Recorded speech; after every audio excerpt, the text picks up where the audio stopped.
শীতে বীরভূমে এত মেলা বসে, এত উৎসব। তো আমরা আজ চলে গেছিলাম প্রায় সিউড়ি থেকে 1 ঘন্টা পথ পেরিয়ে জয়দেব কেঁদুলি মেলায়। সামনেই দেখতে পেলাম সুন্দর একটা তোরণ, তারপর এই যে লেখা আছে জয়দেব মেলা 2026।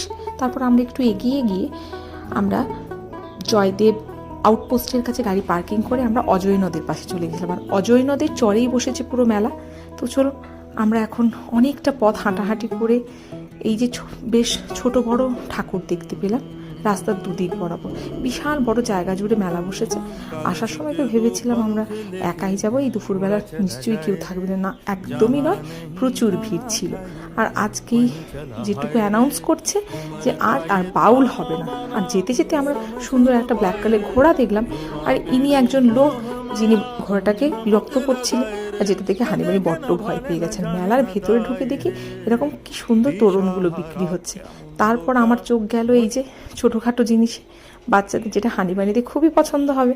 এটাও কিনলাম, একটা ড্রাইভার দাদা ছেলেকে দিলাম। ফেরার পথে পাথরের তৈরি বাসন কিনলাম। তারপর সোজা গাড়িতে জিনিসপত্রগুলো রেখে আবারও হাঁটা দিলাম জয়দেব মন্দিরের দিকে। কি সুন্দর দেখতে না মন্দিরটা।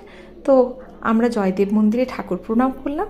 তো ঠাকুর দর্শন করে বাড়ি ফেরার পথে তিলক কেটে বাড়ি ফিরলাম।